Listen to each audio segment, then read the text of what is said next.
એક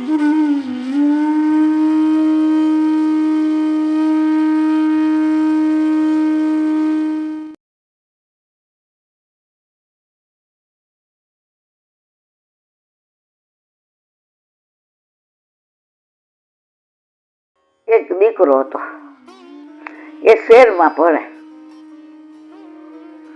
હવે એ ગામડે એના મામાના ઘરે આવ્યો વેકેશનમાં. એન્જિનિયર થઈ ગયો હતો. એટલે એને બધે અરજી કરી હતી નોકરી માટે. એટલે કે મામાના ઘરે હવે જઈ આવ વેકેશનમાં, પછી તો નોકરીમાં રજા મળે તો એકાદ બે દી હોય. એને મામાના ઘરે ગામડામાં બહુ ગમે. કૂવો ને નદી ને ખેતર ને મામાનું ઓલું નડિયા વાળું ખોયડું ને ગાય ને ચૂલો ને. એટલે હવે એની બાજુમાં ઓલી છોકરી રહી ને એને SSC ની એક્ઝામ, એ ખેડૂ નાવાણિયા.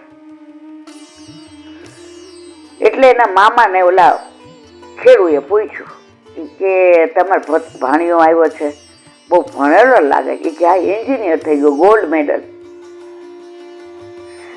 એ કે મારી દીકરી SSC માં છે, થોડું ઇંગ્લિશમાં તમને ખબર ને આપણે ગામડામાં તો નિહાળમાં કેવું ભણાવે, તો થોડું. એ કે હા કાંઈ વાંધો ને. એ કે પણ એને તો પૂછો. એ કે અમારા ભાણાને કાંઈ પૂછવાનું જ ન હોય, અમારો ભાણો એવો ડાયો છે.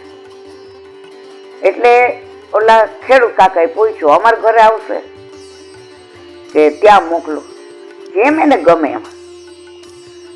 ફળિયામાંથી બૂમ પાડી, રાજ એ રાજ. તરત આવ્યો, હા મામા જય શ્રી કૃષ્ણ. ખેડૂતો રાજી થઈ ગયો, આટલો ભણેલો ને હા મામા જય શ્રી કૃષ્ણ. એટલે કે જો આ રમણ દાદા છે, જય શ્રી કૃષ્ણ દાદા. એ કે રાજ એની દીકરી છે ને એ SSC માં છે, એનો નંબર તમારા ગામમાં આવ્યો છે. હવે ઇંગ્લિશ એનું આમ તો ભણવામાં તારી જેમ એ બહુ હોશિયાર, પણ થોડું તો તું થોડું રિફર કરાવીશ મામા. મને હું એન્જિનિયર થયો તો મને આવો લાવો મળે ક્યાંથી? એને જ કહેજો જ્યારે એને અનુકૂળતા હોય ત્યારે આવે. એટલે રમણ દાદા એની દીકરીને બૂમ પાડી. પ્રેમા, દીકરીનું નામ પ્રેમા. એ પ્રેમા બટા જો આ ભાઈ રાજ આવી રીતે ગોલ્ડ મેડલ છે, એન્જિનિયર. એને તારે ઇંગ્લિશનું. એટલે દીકરીએ જય શ્રી કૃષ્ણ કર્યા. હું મામાને ત્યાં આવું તમારે ત્યાં કે તમે મારે ત્યાં આવશો? તમને જેમ અનુકૂળ હોય એમ. એટલે રમણ દાદા કે મામાને ત્યાં વસ્તારી બહુ છે, તું જ અમારા ઘરે આવજે ને. અમે 3 જણા છીએ. હવે ગામડામાં એવું હતું પેલા કે ભાણો આવે ને એટલે આખા ગામનો ભાણો, આખું ગામ એના મામા મામી. કારણ કે અમે બહુ ગયા છે. એટલે માણા તું જ આવજે. હા મામા જય શ્રી કૃષ્ણ. હવે રોજ ભણાવવા જાય. પ્રેમ થઈ ગયો. હવે મહિનો થયો ને ઓર્ડર આવ્યો નોકરીનો કે Bangalore head of the department આ કંપની 1,80,000 પગાર. બધાને વધામણી આપી.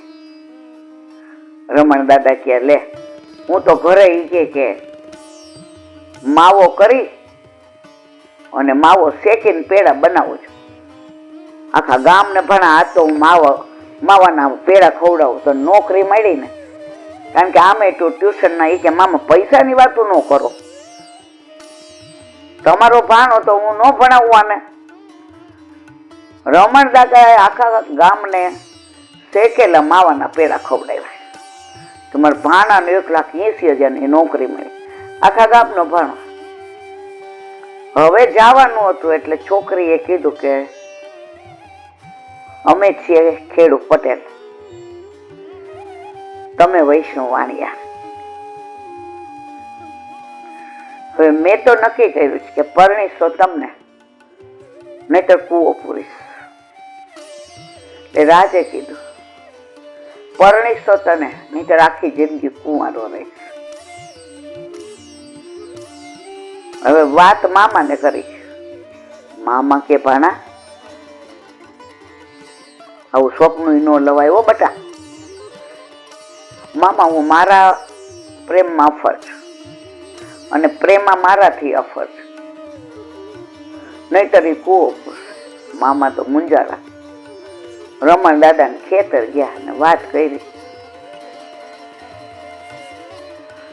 રમણ દાદા જમાનાના ખાધેલા હતા.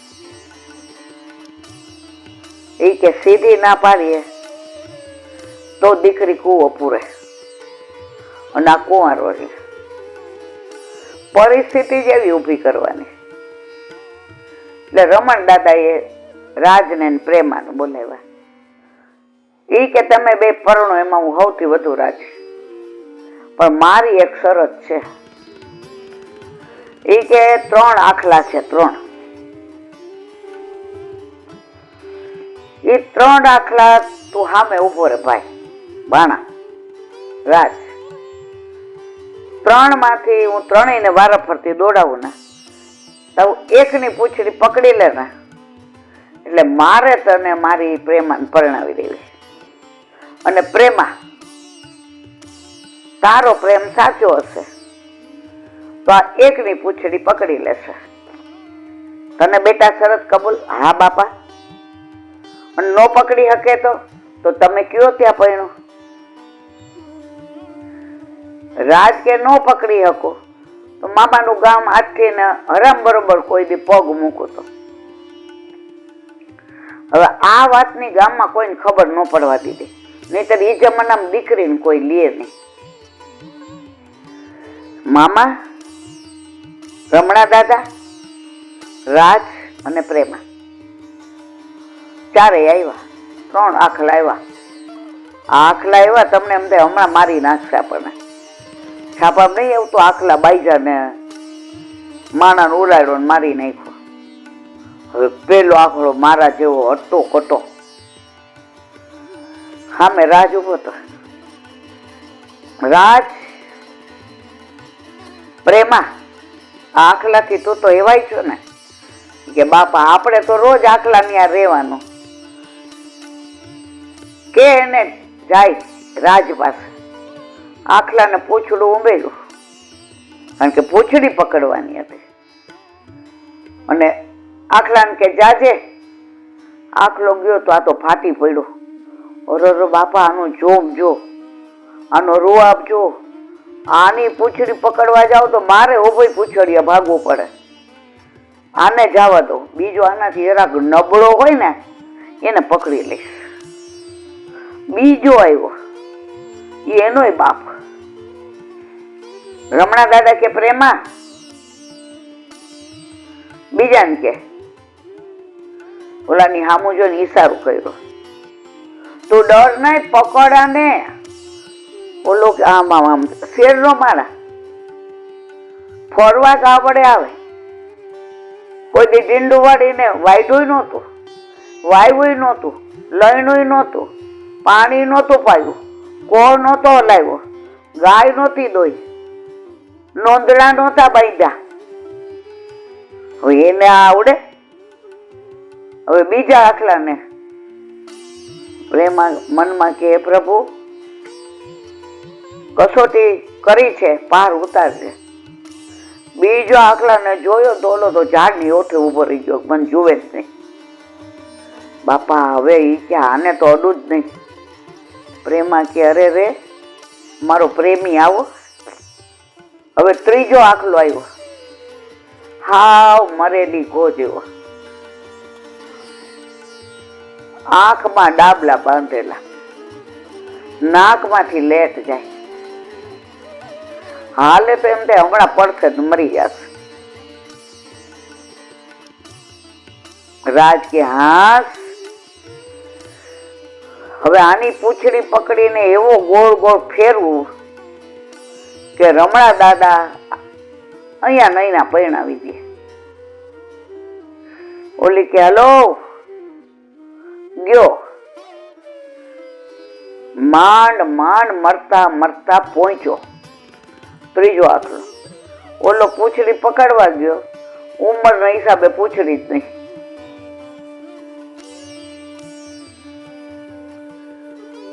જે કે સાંભળો, યુવાનીમાં આખલા જેવી આપણી યુવાની હોય, ફાટ ફાટ યુવાની થતી હોય, અને બ્રહ્મ સંબંધ લઈએ અને ગુરુદેવ કે ઠાકોરજી પુષ્ટ કરાવો. જે હમણાં ને વળી થોડો વખત થાય, ગુરુદેવ કે હવે કેટલી વાર. જે બધું એડજસ્ટ થઈ જાય, છોકરા પરણી જાય, પછી એમ ઘરે છોકરા આવે એટલે હિંચકા નાખીએ, પછી આવે આંખે દેખાતું ન હોય, કાને સંભળાતું ન હોય, નાકમાંથી લેટ જતી હોય, બે દી બદલાવી હોય એટલે લાકડી હાથમાં હોય, બોલે તો થૂક ઉઠતું હોય. આખલો પકડાય ખરો પણ પૂંછડી વિનાનો મારા વાલા. શું સેવા કરો? પ્રેમાને રાજના લગ્ન નો થાય હો પછી. એમ પછી આપણા પ્રભુ આપણા ઘરે નો પધારે.